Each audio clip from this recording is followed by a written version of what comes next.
আসসালামু আলাইকুম এভরিওয়ান, আপনারা কেমন আছেন? আমিও ভালো আছি। অনেক ঠান্ডা পড়ে গেছে দুদিন।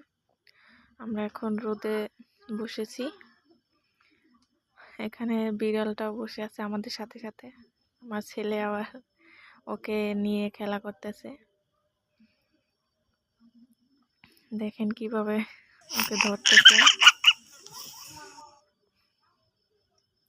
বিড়ালটা ওখানে বসেই আছে, ও সরতেছে না, কান টানতেছে আর মুখের পশমগুলো দেখতেছে যে এগুলো কি। ও মনে করছে কি জানো। তারপর আমরা বড় কলাপাতা কাটার জন্য খালের পাড়ে চলে গেলাম। এই যে কলাপাতা উচুরে, তাই নাগারে পারছি না আমি। পরে আর একটা গাছ থেকে পাতা কেটে নেব। এই যে কাটতেছি,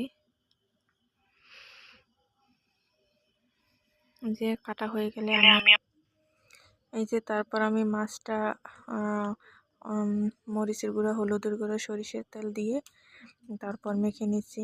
পেঁয়াজ বাটা, আদা বাটা, রসুন বাটা দিয়ে অল্প অল্প পরিমাণে দিয়ে তারপরে মাছটাকে আমি ভালোভাবে মিক্স করে নেব।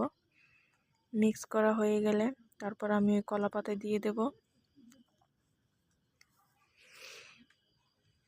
এই যে কলা পাতায় আমি এখন দিয়ে দিচ্ছি।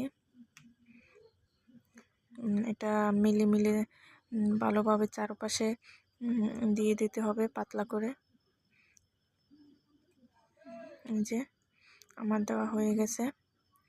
তারপর আমি উপরে বরফ দিয়ে ভালোভাবে ঢেকে তারপরে ঢাকনা দিয়ে চুলার উপরে দিয়ে দেব, যেন আস্তে আস্তে এটা ভালোভাবে সিদ্ধ হয়।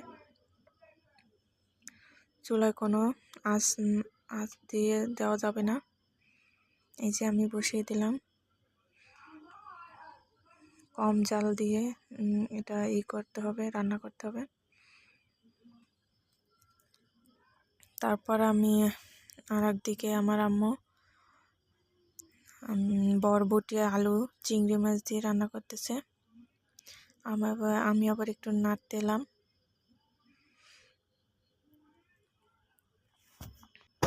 তারপরে দেখেন রান্না বান্না শেষ। এদিকে আমার মাছও হয়ে গেছে। এই যে দেখেন, ব্লগ এই পর্যন্তই। আশা করি আগামী ব্লগে দেখা হবে।